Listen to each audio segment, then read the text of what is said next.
Welcome to today's Digital Solutions Lunch and Learn, brought to you by Busy Business and Darwin Innovation Hub in conjunction with the Australian Government's Digital Solutions Program. Today, the topic is all about using Eventbrite for your event ticketing. So for the setting up of taking bookings for your events, for even marketing your events, that's one of the things that Eventbrite is very, very good at it. We're going to go from, should I run a webinar, to a live event with people in the room, all in one short, focused 30 minutes. So what we're going to look at is setting up in 6 moves. We'll look at what it really costs with the Australian fee structure. We'll look at the reminders that seem to work and how you can set up and work with the automated sequence that's already there, or you can set up a bit of your own. We'll look at being on brand when it comes to your Eventbrite profile. And then looking at some of the little prompts that can help you to write better copy for your Eventbrite events and for the headlines for it. And of course, the name of the webinar or the name of the event you're going to run, how to make sure you have a name in there that grabs people in so they'll actually book for your events. I'm Dante, and today we're going to be running through all these 6 areas as quick as we possibly can, because I know we all need to get back to work. So 80% of businesses run webinars as core marketing when it comes to Eventbrite users. And across the international average, we're looking at around 300 registrations per webinar. Now, you of course need the webinar version to run a webinar on Zoom or one of those other platforms, but because it's not really up to Eventbrite what kind of webinar platform you're using, they get all this aggregated information and find that you're getting about 300 bookings per webinar, and that's very much on an average. Look, I have probably got 15 people on today's webinar, but you might have another webinar, which I'm doing, I think it's late tomorrow. And tomorrow I'm doing a webinar, which has got well over 800 people on it. So a very, very big difference in what you're delivering to. What it's saying, though, that people who visit Eventbrite pages tend to convert to registrations 45% of the time, which is way above what you normally see in event landing pages. So a little bit of time you can spend on LinkedIn, I keep saying LinkedIn, on Eventbrite can make a really big difference to how you go with your events. Now, if they looked across 33,700 different webinars that they measured in 2025 and found that fewer than half the registrants actually attended live. Now, here's a really interesting thing, because a free online event can lose 40 to 60% of its people. Like, even I can sit here, see who's logged in, see who drops out 30 seconds in or 10 minutes into a webinar. I can see that not everyone's going to watch the full thing during the actual live broadcast. But then you might have one where it does seem to maintain people. For those webinars, just a personal observation I found, keeping webinars to about 30 minutes is around the sweet spot. Going any longer than that tends to have people turning off in droves because they've got things to do. They've got lives to live, and attention spans online in front of laptops, especially if they've spent their entire day in front of one, tend to be a little lower than what you would find elsewhere. Very different for in-person workshops. You can go up to 3-4 hours, even a whole day for a workshop, and you can maintain some level of interaction with people, considering you have a lot of interaction in there. So skipping that online event, look, it costs you nothing. So your job isn't just selling a ticket. It's also engineering people to show up to what happens later. So if they don't turn up, or if they started watching it and they dropped out, there's a place for you to be able to go, okay, what's the next step? What's the next thing we're going to do to make sure we get our material in front of people, particularly with a webinar? We're going to have a look at how that works a little bit later on in this presentation. The biggest audience was never in the room. Like, the replays of what we see through Eventbrite events, particularly for webinars, is around 2.5 times the viewers of the live session. So whilst I might have 8 people watching this right now live, I could have more than 800 people view the replay, simply because more people than are on the live call now actually booked for this. Plus, I will take this recording and put it on YouTube later, which opens it up to a much bigger audience outside of this particular live event. The recording and the email that reminds people that there is a recording, that is a real asset and not something to be thought of, oh crap, I better send out that thank you email. The thank you email with things like resources, and you're going to get that today after this. The resources and the slides and the recording is a massive part of what's going to help you turn an Eventbrite event into something that is a business asset.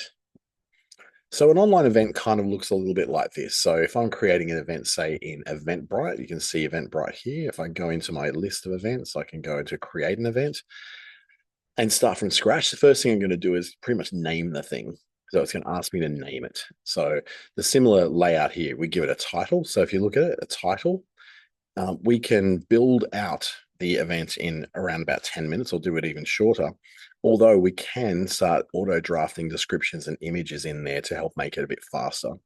The second part of there is the online event page. So this is for webinars where you'll actually see the ability to link through to a webinar link. It doesn't have to be a webinar. It can just be an online call, although you will find that on things like Zoom and Teams, you've got some limits to the amount of people that can join an online call. Webinars tend to be a lot more, but in Zoom, for example, to run a webinar as such, like this one is, rather than an online call where everybody's in the call together and can speak, that is going to cost you an extra subscription cost, not from Eventbrite, but from Zoom themselves. But what happens is Zoom has a very strong integration in with Eventbrite. So you can just go click it, connect your account to Zoom, and it creates the Zoom details for you straight away. After you get on the online event page, you can get to the tickets. And this is where, where we can get people in at different times and different rates. If you're charging for your event, you might want an early bird, you might want the regular price, you may want the last minute, what's left price. You might have things like a wait list. That's what helps you to achieve. And then once you go to publish, you can go into Eventbrite's marketplace, which usually helps at least 22% of most events to gain tickets. So that's where it goes beyond just the people who already know you and connected to you and see your link, to people who are just on Eventbrite looking for things to do. And if I was to do that, this is the kind of thing we're seeing in Eventbrite is I'm looking for events in, let's just say Perth. At Perth, WA, I'm looking for specifically business events. So I've got business events in Perth. Then what I'm starting to see when I search is business events in Perth. So we've got an AI mastery day, sales training, closing like a leader, the show up, speak and succeed. We've got the rapid skill up for AI agents. So you've got a whole lot of things that are on that are business related in Perth. And this is how a lot of the tickets will come in through Eventbrite. This is one of the things that they've got that others don't. Whilst pretty much all ticketing platforms, including local tickets, sticky ticket, not so much sticky tickets, but maybe Eventbrite, Humanitics, feed their events into Google. So you can see those things in Google. Even though they do that, Eventbrite's the one where people go to as a destination. You find that there doesn't tend to be a destination for, say, Humanitics as much as there is for Eventbrite. Bear in mind, I've got some limited access to be able to look at questions, so I'll pop in there when I can, but thank you for asking, and please, I do encourage you to do it. So Noel just asked, how do you put it into a marketplace? It's actually just by creating your event, it goes into this marketplace. So just simply by creating it, it goes in there. That's already in the marketplace. Great question. I'm glad I was able to answer that one. So we'll move on. Once you've already got that, you can then move on to then say, if you want, and this is the part where it comes to the marketplace, you can actually have a public listing where you can have a storefront. So for instance, an organizer profile. So an organizer profile will look a little bit like this. So I'm going to pop into one of these here. This is a promoted event, AI Mastery with Justin Cabani. So this is here, his organizer profile. So in his organizer profile, he's just got the one thing. He hasn't got them all, just that one. But there might be others that have many more of them. For example, the business that I'm located in right now has a list of events. That will be the Darwin Innovation Hub. And I can go into their profile. This is my events behind the scenes. This is the behind the scenes view of it. But I can look for inside one of those events. So let's go to this one. In this event, I can click on here. It shows me other things have been organized, or I can go straight into that profile. And in that profile, then we find the 3 events that are in there. So this is what happens when you post an event and you don't set privacy to it, but you may also have a private online page. So if you don't want to share yourself out to the marketplace, and I really do, like, do it, put it out in the marketplace, you get so much more interest. Private event pages are where you've got a private closed group that you only want to maybe just for people who are going to be there and you know they're going to be there. This just happens to be your event page you're using to handle that. So whilst it's not visible, you can send a direct link to the people that you want to invite. So if you've got a personal, private, closed community, you're a coach, you've got a closed community, this would be for you. You're not going to be advertised to the rest of the world through Eventbrite. You're only going to be appearing to the people you've sent that specific link to. And time zone, of course, if it's a webinar, that's something I've got to deal with every single day that I do these webinars, is I've got to make sure it's at a time that's it's generally suitable for people all over the country. In the case of these ones that I'm doing with digital solutions, I only got to look at the non-daylight saving states. So we're talking about Queensland, Western Australia, and the Northern Territory, which is convenient because all of those are within a 2-hour time period. So you don't get that horrible thing where New South Wales, it's 10 o'clock, and then it's it's 8:30 in the Northern Territory, and it's 12. It's like what 8 9 7 o'clock 7 a.m in Western Australia, and there's 9 o'clock in Queensland. You've got all these crazy times you have to take into account. But if you are doing, say, a webinar and you're doing across multiple jurisdictions, just make sure you've worked out that the time suits what you're looking for. So for instance, I've got a spreadsheet that I use to track some of that sort of stuff. So I'm running multiple of these. So our August webinars, for example, I look at this for a sanity check and go, in my Eventbrite for event ticketing here, my sanity check would be, it's on at 12:30 in Queensland, 12 in Northern Territory, and 10:30 in Perth in Western Australia. And then that's my sanity check to go, okay, is that a reasonable time? Is that a reasonable time? Is that a reasonable time? All three are reasonable. Great, let's move on. This one here gets to lunch in Perth, but it gets to sort of mid-afternoon on the East Coast. So I have to look at that and go, that's a little bit stretched. But then the evening one, say for instance, something that's at 6 p.m. on the East Coast is at 5:30 in Northern Territory and 4. I'd like to be able to push that a little bit later for the after work crowd in Western Australia. But then if I did that, if I went to say 5:30 p.m. in Perth, it would then be 7 p.m. in Darwin, and then like 7:30 p.m. on the East Coast. So we try to work it out as close as we possibly can. So that's how I do my little different times checklist. In this case, these are only for people in this program, so it's only those three. But yeah, I liked that. I didn't need really a time converter because I just know, for example, that I'm currently in the Australian Central Standard Time, so I know that it's really only an hour and a half behind in Western Australia, and then it's a half an hour earlier in the East Coast. But that's just me just knowing the difference between it. But if you wanted to use a time converter, that would be actually a pretty good thing. A time conversion would be good. I just happen to know just off the top of my head that 1:30 is actually 2 on the East Coast and it's 12 on the West Coast. So just through doing a lot of these, but no, this would be a great idea to have some kind of little converter that helps people to be able to do that. That would be a great idea.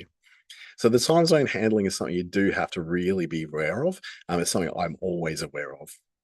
Next, we're going to come up with our event name, and we watch how it then changes the look of that depending on what kind of, whether you're on a mobile search, whether you're on a desktop, it's going to look a little bit different. So 60 characters is what is recommended for when you put that in, and it does only hold about 60 characters anyway. So if I was going to say that my next workshop is something like AI Inside, your guide to AI for small and family businesses in Australia. You can now see that's going over, and I've gone over the recommendation. It's getting long, so the tail here from B onwards is being cut off. So this is and I'm going to send you this, so you'll get this little tool that'll help you to test what things fit and what things don't. So you don't need to necessarily go to a third-party tool. This is all built into what I'll send you after this webinar. But if you want to cut that down, you might go, I'm just going to go small businesses in Australia. Still, AI Inside, your guide to AI for small businesses. What I would say is, do I need AI Inside, the series name? Probably not. Then I can fit a lot more. So your guide to AI for small business in Australia gets me within my 60. Look at that. And that's much better, nice and clean across one line. So that way we can play around with, just how long that's going to be and whether it's going to fit.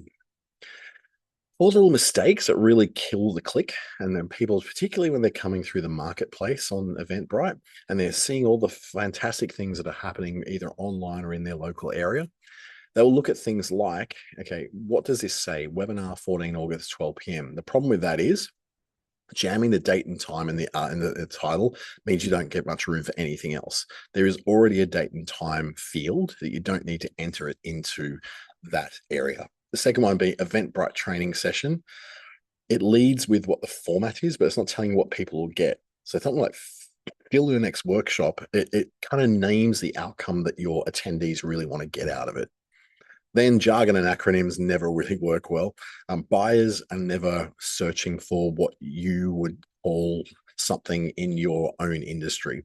They'll type, marketing webinar, not synergy speak for marketers. So just match what you're going to call your workshop with what people would actually look for. Because remember, these events come up in Google. So if they're looking for business networking in South Perth, then you'd want to have business networking South Perth in your title there somewhere, or at least the location maybe in South Perth, or you mention that you are south of Perth rather than you're more likely to be in Coburn rather than Joondalup.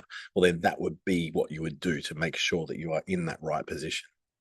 And the other thing is too that generic titles don't actually get registrants because they turn up thinking it's something that's going to be for them and they find it's not them, and they're not really that interested. They just go, oh yeah, that sounds good. They'll register and never turn up. Name the audience. So in this case where I did that one a couple of slides ago where I said for small business, so back here where I went for small business was very deliberate because you're saying this is your guide to AI and this is who it's for. That is a really important step because what it makes sure you do, sorry, too far there, and make sure that you're actually telling someone that, oh, I'm a small business owner. That would probably be really good for me. Fees wise on Eventbrite tends to be where the confusion can be because it's 5.35. So if you're charging, this is only if you're charging. If you're charging for people through the Eventbrite platform, let's say you've got a $50 ticket to go to a live event or even a webinar, what you'll see is that there's different fees for different sizes of tickets. So the more expensive your ticket is, the lower your fee percentage is. So for instance, 5.9% for a $199 ticket, as opposed to 13.3% for a $15 ticket, based upon this $1.19. So that $1.19 on there isn't much when it comes to a $199 ticket, but it's actually quite a lot for a $15 ticket. It's a bigger percentage of it. So cheaper tickets will pay nearly triple the rate because of the whole thing with the percentage adding up. But because like that 5.35% plus $1.19 ends up being 13.3% of $15. But when you do that, the 5.35 doesn't change. It's still 5.35% of $199 plus $1.19 makes it 5.9%. So that's why it's much lower. This is kind of like a little calculator they don't put in the system, but which you could probably use to make that make a lot more sense. So what you're not doing is basically, it's not a 5.9% for that price. It's not a 13.3. It's 5.35% plus $1.19. And you go, well, that total of the $15 ticket is 13.3%. So that makes that a little bit better for you. So you'll be able to understand that. Probably what you need is some kind of little calculator. That's something I can put together and say, okay, well, here's the fees you'll pay and the total amount that you're going to lose from your ticket amount. So you're going to lose 13.3% of your $15 ticket, even though it says 5.35% plus $1.19. Look, it's a little bit of a mind mess which you've got to go through to get to that. But basically what it means is the percentage of what you're paying, what you're going to lose in your tickets is much higher when it's a lower cost ticket, even though the amount is much higher when it's a high cost ticket. Is this calculator for you, right? So you can see where the sweet spots are. So a ticket for $129, you sell 100 tickets, you're going to get $12,900. Gosh, that'd be a good day's pay, wouldn't it? And you're going to lose the attendee is going to pay that much to get into it. So you're passing on that ticket cost instead of making it go away. So that's a big difference in here. So we're saying the fee per ticket on top of the $129 is $8.09. Therefore, they will pay that unless you choose to absorb the fees, which means that they will still only pay the $129, but that $8.09, you'll lose that off the cost of the ticket. So that's what you got to figure out, whether that's what you want to do, whether you want to absorb the ticket booking fees, or whether you want to just pass those on to the person. I tend to find that, for instance, a something which is going to be about $20. So we get it down to $20. So at $20, the fee is $2.26. That's not a huge jump. It's still a higher percentage, but paying $22.26 for a $20 ticket, you probably think, okay, that's not too bad. Now, that's all going to change with the federal government putting through laws very soon that are going to stop businesses from having hidden fees. Basically, the cost of the ticket is the cost of the ticket and must include all fees in it. So you won't get quoted $20 for a ticket. You'll get quoted $22.26 for a ticket, because it's kind of misleading when they say, oh, my tickets are $20, then they get charged $22.26. So what happens is when the government puts that through, then the platforms like Eventbrite will change what they show to make sure it's always the $22.26 it's showing, not just the 20. That makes a lot of sense. So do you pass it on, or do you absorb? Like, really what it is, in the ticket settings, you can choose to pass those fees on or not. So I'm going to go into a let's just make a new event. So I'm going to make a new event in here. I'm going to call it how to start a new small business. Let's pretend I've got a photo that I'm loading up there. So I'll just load up an average photo in there. What have I got? This one. Save it. Once it does that, figures out where it's going to put it. I'm going to put this over here so it centers that. There we go. So I've got that. Now what I'll do is set the timing for it. So let's go the 7th of September is fine, 10 to 12. The venue I'm going to put in as the Darwin Innovation Hub. If you were doing it online, you'd do the online, and you'd be able to say down here in the description, the Zoom link will be sent to you in the lead up to it. And in the reminder emails that come out and the confirmation email, it will contain that link for you. We're just going to do a real world one now where we're actually doing it. I don't do reserved seating, so we really don't need that, but you might want to add some parking info or maybe the time the door opens in there as well. The description is the actual event. So we're just going to put in some, this is a starter series for potential small business owners in the NT who are looking at what possibilities, abilities there are, and what money can be made. I'm a terrible typist, so sorry about that. What money can be made? So we look up here, we've got a summary as well we've got to fit in. So we can say small business workshop for NT residents. And we can start to see out what it's going to basically look like on a mobile over here, and then what it'll look like on a desktop. So far, that's what our event is going to look like. That's not bad. We can see what that's going to look like.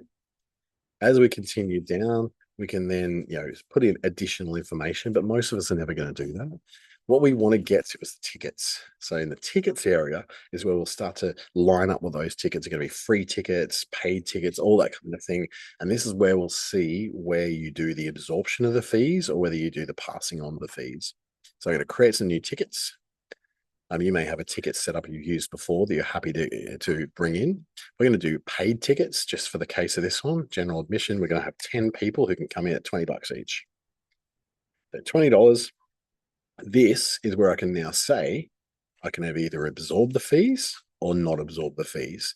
So for instance, if I absorb them, it's now going to tell me that the buyer total is $20, but I'm going to lose that 5 point whatever percent it is plus $1.19 for each booking. So I'm probably going to get about $17 something instead of $20. So you might want to go, well, what I'm going to do, I'm going to offset that by making it a $23 ticket. So that way, the buyer total of $23 is already absorbing the amount of fees, so I still get around the 20 mark. Can I post a free event with a link to a register and pay on another platform? No, you can't. Not on Eventbrite. So Eventbrite, if you're going to have registration, you either have paid or not paid, and then you can't then link to somewhere else for them to make a payment. Otherwise, how would they make their money? So that's a really good question, but you can't do it on these platforms. They're not an event listing website. They are an event booking website. And so they want to handle the booking as part of their business plan. So that's how you'd absorb the event. Then we go through and then we can publish it and change over our graphics and make it look really pretty, or even add some free ones, or you can even collect a donation for a charity if you want. People can donate to you and then you can pass that on, or they can donate just to you. And if you want to collect if you are a not-for-profit, which probably won't be on this call, but if you were, you could collect donations through there as well and be able to take the information for them to put onto a tax invoice that they could use to claim on their tax returns. So that's then the paying the fee. If you pass the fees on, you keep 100% of your costs. That's $50 ticket, you make $50 and they pay the extra. If you absorb the fees, you keep the price all in one, $20, and the fee will come off it. So in the case of anything under $30, the fixed fee of $1.19 really bites you a lot harder because it's a bigger percentage of it. You can have different tiers of pricing. So if I go back into here, I can have a paid ticket that's general admission. So I can say that is going to be $20. So I save that. So I've got a $20 paid tier, and then I can have another paid tier. And I can also stagger these out. So for instance, our initial paid tier can be available all the time, but I can have it especially early bird. So I can add more tickets, another paid ticket, and call it early bird. And in early bird, I can say I'm only allowing 5 of them to be an early bird, and they're going to come in at $10. But it's only going to be available from the 29th of the 7th, so 29th of July, through to the end of July. So we can go, or maybe the end of August. We go the end of August, and it's only available for that time. So early birds will be available then. What I could then do is let's save that. On the very day after the sales end, we go save. I don't think I saved that correctly. No, I didn't. The 7th of September, I need to change that through to the 31st of August. There we go. Save that one. So the early bird ends at the 31st of August. And then I can do, as on the 1st of September, I can kick in the full price. So I can go here, edit that, the general admission, and then kick that in at the 1st of August, 1st of September. Go to our 1st of September right there until the 9th. And that's now the full price. So it won't be available, and you'll see it'll come to not on sale, it comes to scheduled, and that refreshes. So early bird's on sale now until the 31st of August. And then after that, we go to full cost on the 1st of September. So they'll only be able to get the early bird one now. And then after that, early bird comes off and general admission kicks in. So that's the way you sort of tier that out. You also have free ones. You can also add in discount codes so somebody can have a code in there. We won't show you the full depth of that. We'll be here all day. There's a lot of different things you can put in here, but you can say, oh, we'll put a promotion. I can create a discount or an access code or a promo code. So I can call the code free me, and we can put it as unlimited, or we can limit it to only maybe 2 tickets that can be freebies. We're not going to reveal the hidden tickets to people checking out. What we're going to do is just reveal what the ticket is that they've got access to. This count amount, we can make 100%. And this could be your way of saying that you will provide that code, free me, to somebody, and they'll be able to put it in at the checkout, and that'll reduce the cost down to 0. So then there'll be no fees or anything like that to process that, because it's not now a charged ticket. It's a $0 ticket. So that's when you can add promos on. You can add it to a certain amount of your tickets.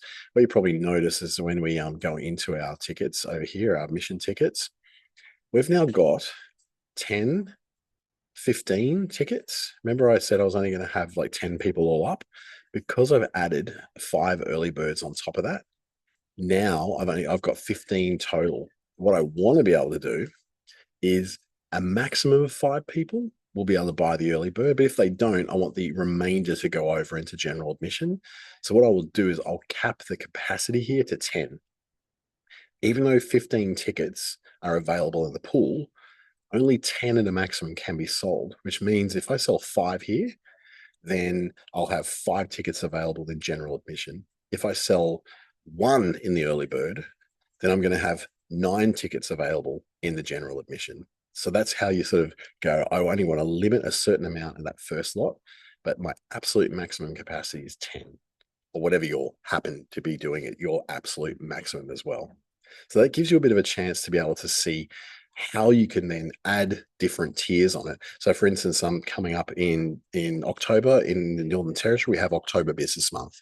So if I was to say that I was going to offer an early bird incentive for people to book their tickets, I could say that before September 15, I'm going to offer it for $10. But from September 15 through to October 2, when the event's going to be, that's when you have to pay the full price. So as long as you cap that capacity there at 10, then you're not going to have a problem of overbooking. Even though there's 10 there and 5 there, it'll only ever book 10. It just depends on how many of these you sell in the first round, leaves a certain amount left over for the second round. So that's how you kind of work on the tickets. There's lots of other add-ons you want. You probably don't need to know so much about that. This is really what you're doing for your basic layout of tickets, paid or not paid. And then holding those promotions. So you've got the free me discount that we had before, then will come off any of these. You can make that appropriate to all of these, the early bird or the general admission. It doesn't really matter which one you apply it to. As long as they've got free me, they're going to get in for free, regardless of whether it's early bird or general admission, because you applied it across the board. So that's the ticketing of Eventbrite. We'll continue on and see a bit more of that. There is a bit of an offset. So there's lots of different ticketing out there. There's Event Bookings, which is an Australian-owned platform. There's also Humanitix, which is an Australian-owned not-for-profit platform that donates a fair bit of their profits. Pretty much all their profits go to community projects. So there is a very, very big advantage to going through those, because it can look really good to people. If, oh, okay, you're going with a Humanitix, they donate to projects. That's a really good thing. That you might want to be connected with that idea. The problem is, though, that neither Event Bookings nor Humanitix have anywhere near the reach into people and the brand recognition of people when it comes to looking for events. So I can go into Eventbrite and go and look at the events that are on. I'm just going to say Alice Springs. Alice Springs, business in Alice Springs. There we go, Alice Springs, and I'll look for that location, and it'll bring me up a list of things, and it's very much a search engine for events. What we find is that the events that are listed through Humanitix and through what we call it, event bookings, they also have a calendar and a marketplace in there. So I can look at eventbookings.com and we can explore events there, but it's not the front page. The front page is actually selling their ticketing service. You have to go in under explore events to actually see what events are on. They don't feature events on their front page. So they've never really been a heavy player when it comes to the events marketplace of people looking for what's on this weekend, what's on this Thursday. I've got some free time while I'm in town. What's on? You don't get that same thing in here. While they've still got plenty of events on there, it's really because the event organizers like the fact that they've got lower fees. Same with Humanitix. Humanitix has a lot of their focus on their front page really go there to their product. But what they actually do then is they highlight certain events. They make their searching for events very prime time in the top of their website. And then they've also got all these lists down here. So as a user, I've logged in before, it's actually telling me, oh yeah, you're in Adelaide. Even though I'm not in Adelaide, I'm in Darwin, but it thinks I'm in Adelaide because of the way the internet works in Darwin. You've got all these different things you can connect in through. So, in Adelaide, it's there. It's just nowhere near as popular as Eventbrite is for actually seeing what's on. And that's, I guess, the difference between you posting something to your followers on LinkedIn and LinkedIn promoting your post through to people that don't follow you as a way to show that you are, to get it through to more people than you would normally get to who don't follow you or don't have any idea who you are. So the discovery of things is much stronger through Eventbrite than what it is through the others. But you may find that these fee differences make a big difference to you. Like it's quite a significant drop from Eventbrite Humanitics and another significant drop for event bookings. 2% at 30 cents makes a big difference for not just the low cost things, but also the higher cost events as well, especially if you're absorbing some of those costs. GST is handled on their fees. So as long as you have got, they are GST registered themselves. And if you're GST registered as well, GST is handled in there. So if you're paying GST, you can claim that. The tax invoices, though, are your job. Eventbrite does not issue a tax invoice. So you would need to do that yourself. They will send a confirmation of a booking, but if someone wants a specific tax invoice, that's something you will need to produce. And of course, they don't pay you out straight away as soon as somebody books that. The payout is 3 business days after the event ends, and it has to be in a verified Australian account. So that's very important to note that if you're running 3 months of event promotion, you're not going to get paid for any of those tickets until after the event ends. So you're starting now and your event is on October 2, you're not going to get paid until October 5 for any of those tickets. So you're not getting it along the way. You can't pull out bits along the way. Some other programs like I think Try Booking is one that does allow you to pull out payments as you're going. So it'll pay you as the ticket's paid. But the problem is if you need refunds to be processed, you're going to have it connected through to your bank account to process that refund. Likewise, you would need to have your account connected to Eventbrite if someone wants to do a refund as well, when you don't have any other tickets in there. So if you've got credit with Eventbrite because you've sold 50 out of 70 of your tickets, then the refund will come out of that pool.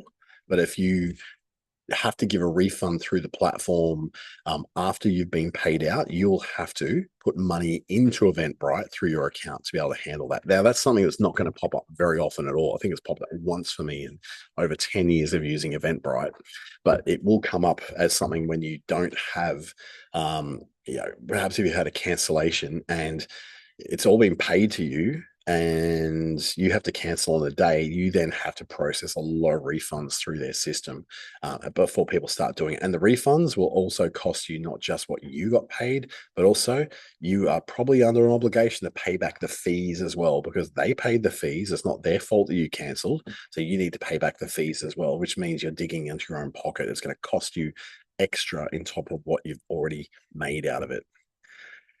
The sending of reminder emails is a strength of Eventbrite because they will automatically send an instant confirmation that you have booked this. So you immediately, without you having to set anything up, they will do that. The best practice would be that you then, from 1 week out from the event, send out a value email, or it's a reminder, but it also has a value. Hey, this is coming up soon. Here's something you're going to learn about it. And if you've got any questions, let us know. And you'll schedule that under a thing called emails to attendees. What does that look like? Well, it's under manage attendees and emails to attendees. So once you're in there building your event, so let me go next so I can actually get it enabled. Sometimes these things are a little bit slow. There we go. Manage our attendees and emails to attendees. This is where we set up those reminder emails. But the problem is I cannot do that until I actually publish this event. So I'd have to publish this event first so I can then do emails to attendees. So what the idea would be, I'd go into an existing event I've already got. So let me just save that as a draft, and I'll go back into my list of events I actually do have on here. Back to Eventbrite, back to here, go to here, manage my events, and I'll get a list of my events. And in there, I can start to do the email reminders. So for instance, the venture capital investment on August 3, you can look at this one. And then I'll go into this one as it's already published, manage my attendees, emails to attendees, and it now shows me the ones that it does automatically do and I can add others. So in this case, it's got one that sends out 2 days before the event, one that happens 2 hours before the event, and one that happens 10 minutes before the event. So they're automatically in there now.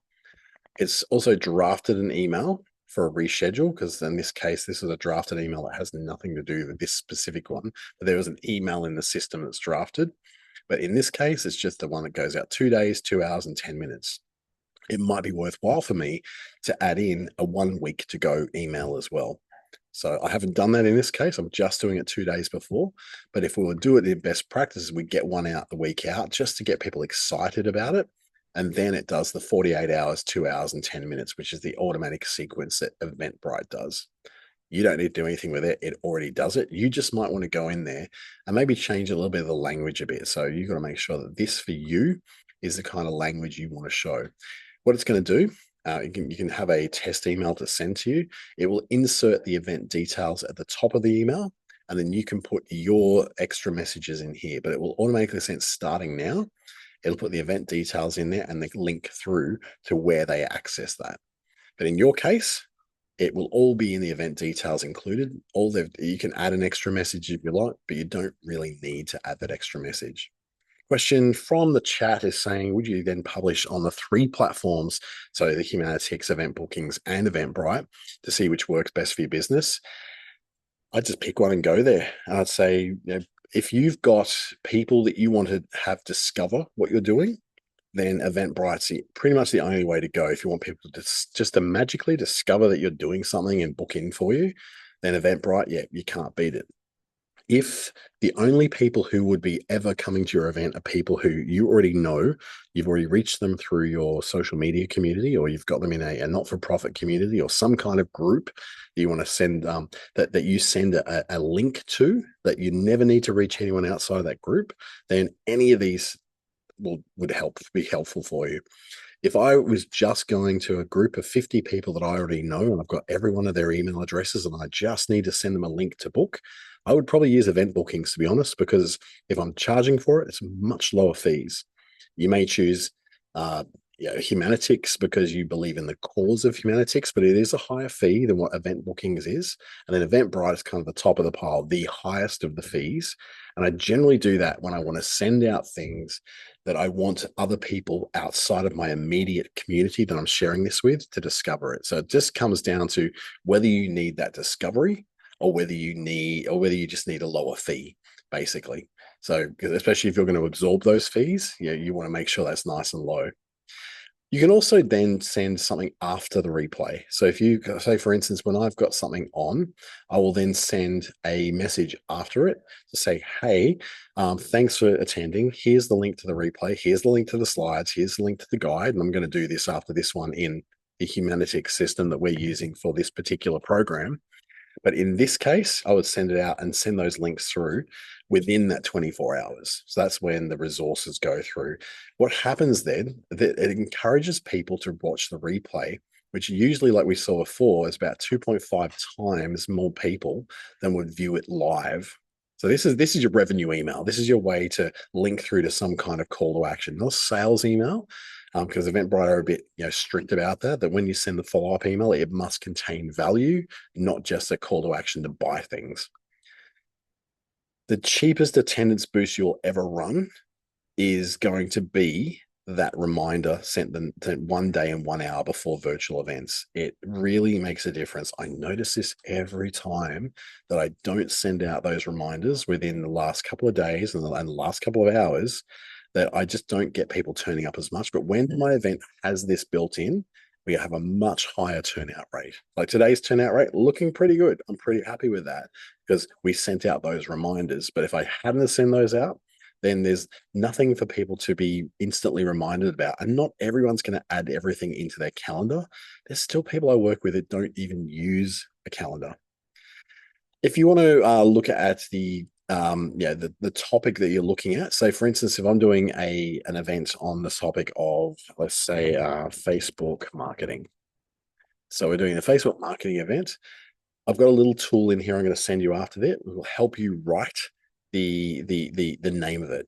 So it could be something like when you're promoting your webinar, you want to put in a post somewhere that helps someone to go, oh, well, that's something I definitely want to do. I've got 12 different angles you can write about. So if you are a let's just say low energy healer, something like that. So we can go low energy healer mistake costing you registrations, low energy healer, the 10-minute setup nobody shows you, half your low energy healer registrants won't show, fix it. So there's got a bunch of different subject lines that you could heal in there. I'm going to put my Facebook marketing because it makes a lot more sense under that. There we go. Why Facebook marketing, what Facebook marketing actually costs in Australia. Stop guessing at Facebook marketing. These are really good topics that you can put in as the heading or the title of your webinar. So that little tool will help you to do that. This is a bit of a guide, which I'll send you all of this, that will give you where you should be putting your graphics. So it's a 2160 by 1080. So if I was to go to Canva, 2160 by 1080, wasn't it? 2160 by 1080. I've already got things laid out for it, but if we're designing this from scratch, it'd be 2160 by 1080 for Eventbrite. This may be different to where you're listing your event elsewhere. Every platform has a different size. This just happens to be the size that works for Eventbrite. And then I can start, dragging my elements, dragging in the things I want to show. I can drag in a picture of someone on a laptop. We've got fingers tapping on a laptop under photos. Here's one here. So I'll drop that in. And I know then that what's going to happen is a safe zone. See that safe zone is sort of towards the middle. So the safe zone will be this bit in the middle is where the most likely to show something. So I'll end to add in my heading, which is come to my workshop. And do a bit of fiddling around. It's a bit of a Canva moment here, but I'm going to make this darker, this image, so that I can have white writing on top of it that shows up. And then I know that that's well within my safe zone. So I go right to the middle, that's in the safe zone. I can go out to about here and it's still very much in that safe zone. And it's going to show when I put this in. So let's just say that's my whole thing I'm going to put in there. I might want to put in some a couple of logos to do with the businesses I'm working with, say for the digital solutions program. I can put a logo in there, put that within my safe zone as well. And we call it safe zone because all the different versions of this are going to show up the right information we want to show. The problem is if we start putting it out to the edges, you've got a bigger chance of it not actually showing. So I'm going to download that. And it's going to give us an idea of what that's going to look like on an Eventbrite.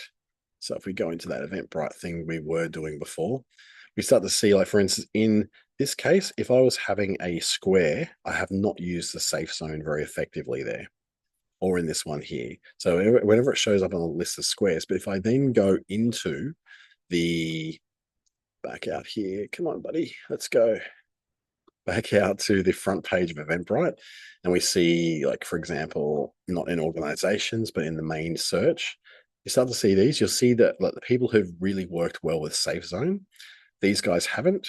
They've gone beyond the safe zone, so you're not going to see it clearly. And this is on desktop even.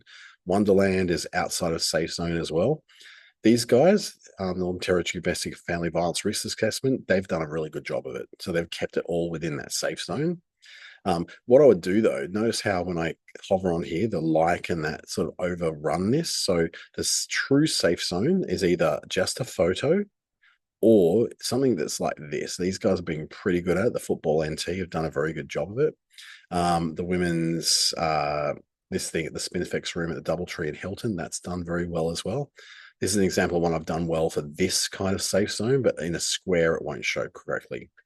So you start to see, like, how different things get cut off and changed. What would have happened with this one here, the Nutcracker, is they've done it in a 16:9 ratio, which is what they would probably use for their own website, but it doesn't quite fit. It cuts it off a little bit when you go to Eventbrite, which doesn't have the standard 16:9 ratio. It's got a different size on there. So generally go with that safe zone and it'll fit everything. So even if I had to cut that down and resize it to a 16:9, which would be, roughly a video size, a landscape video. If I copy and resize that, you'll see that it still will show my writing in the middle of there without having to change anything. And there we go. So it's right in the middle. It's kind of moved everything around a little bit. It shouldn't have had to do that, but it means that I can still be right in the middle and then highlight all my elements, expand them out. And even if the picture goes over, the writing won't. Writing will stay in the middle. There we go, staying in the middle. So that's what they mean by the safe zone. So that's something to bear in mind. There's a few little prompts in here you can put into your AI, which is, say, for instance, write 10 event title options under 60 characters for a webinar teaching this kind of audience how to achieve this outcome. And then you can have like a rewrite this if you want to go, okay, I want to get this thing that I've written, but I want to make sure it's at a year 8 reading level for more people to understand, those with lower literacy levels to be able to understand that stuff. And subject lines, I've got a little prompt there for you to put into your ChatGPT or your Gemini or your Claude. It will help you write that better as well. So it's giving a few little extra things you can do to make that happen. For your first event you're going to do through Eventbrite or any of the others, really, here's a bit of a checklist that you'll be sent. They'll give you the, okay, this is what you're going to do today. This is what you do with the listing. Then when we go to finally launch, here is what you do. So if you want to really time that out to do your very first event, or if you're on here as somebody who's from the October Business Month in the Northern Territory or Small Business Week in South Australia, which I think is coming up next week from memory, then this is what you'll be able to do, is do this playbook.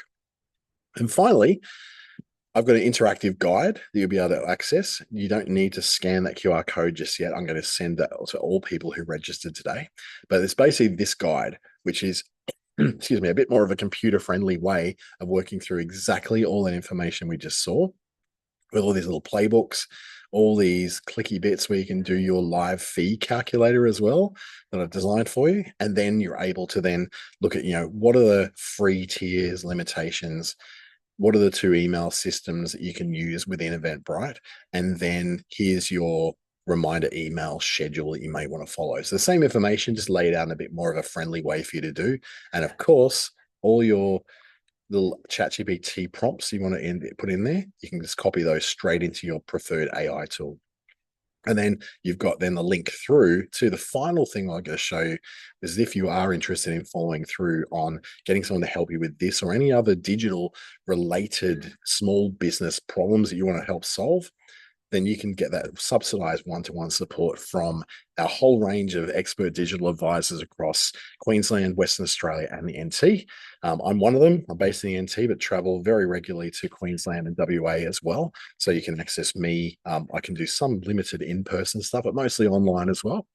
You can get hold of that through there. But that was sent to you. That will be sent to you in the next, let's just say, half an hour, and you'll be able to see that information in your email. Thank you so much. I know there's a lot of information in there. Sometimes it feels like there's like a fire hose of information coming at you in a webinar. That's why I send these guides to you. So look out for your inbox in the next, let's just say, be conservative, in the next few hours, just to make sure you get that information. I'm Dante. Have a great day, and hopefully your events are successful too.